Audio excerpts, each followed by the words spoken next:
Hi. See, introducing myself at family events has always been a mammoth task for me. No, seriously, I'll say, my name is Renee. And invariably, the response I get is, Rina. Then things go even further downhill when they ask me to spell it out. Because, R-E-N-E-E. So then they think, oh, Renee. By the way, Renee comes from the French word Renaissance, which means rebirth. It was an era during which ideas of the ancient Greeks were rediscovered and then improved upon. Because at that point of time, creativity wasn't so much about originality. It was more about improvement of existing ideas, borrowing of ideas.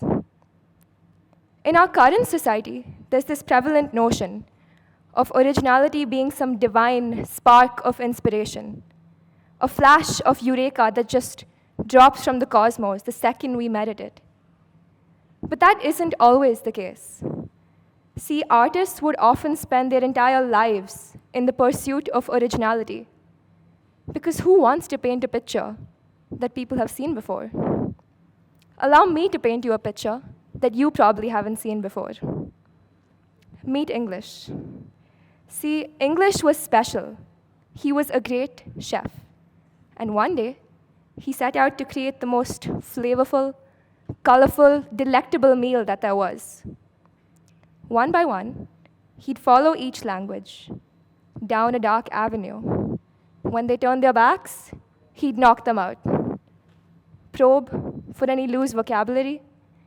Posh, sonorous-sounding words that he fancied, he appended to his list. Old French, Latin, Greek, Hindi, Urdu, Arabic, more than 300 languages were contributing words and phrases to English is dish. You know them too. Diesel, ketchup, karaoke, deja vu, encore, facade. Plagiarism? Even the word plagiarism has been borrowed from Latin. See, before English knew it, his dishes were selling out and everything. But what people fail to realize is that more than 80% of his ingredients had been borrowed from these languages. Here's a list of every single word I've said up until this moment. And here is every single word that isn't English. Each one of these has its roots in a different language, because that's what languages do. That's what they've been doing for centuries, borrowing ideas from each other to tell their own story. Don't think of it as theft. Think of how diverse the language that we speak is, without us even realizing it. Today, I encourage you to do the same thing. Borrow ideas. Steal from the past. In fact, turn to those before us for inspiration whenever you can. Because poems, dreams, songs, stories, they've all been told before. The reason we're able to continue to do so is because of retellings, reinterpretations, with your own personal touches added to the original.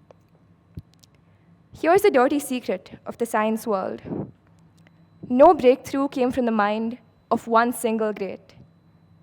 Every one of them was the result of a culmination of successive greats building on each other's ideas.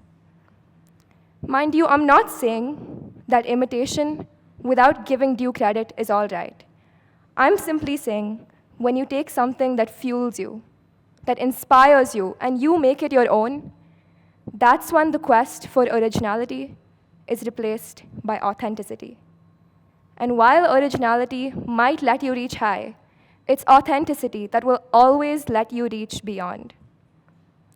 So it's fine if we keep telling the same jokes, if the same trends make appearances and reappearances after each passing decade, if the same music comes and goes. Because at the end of the day, it doesn't matter where we got our ideas from, but where we take them makes all the difference. Thank you.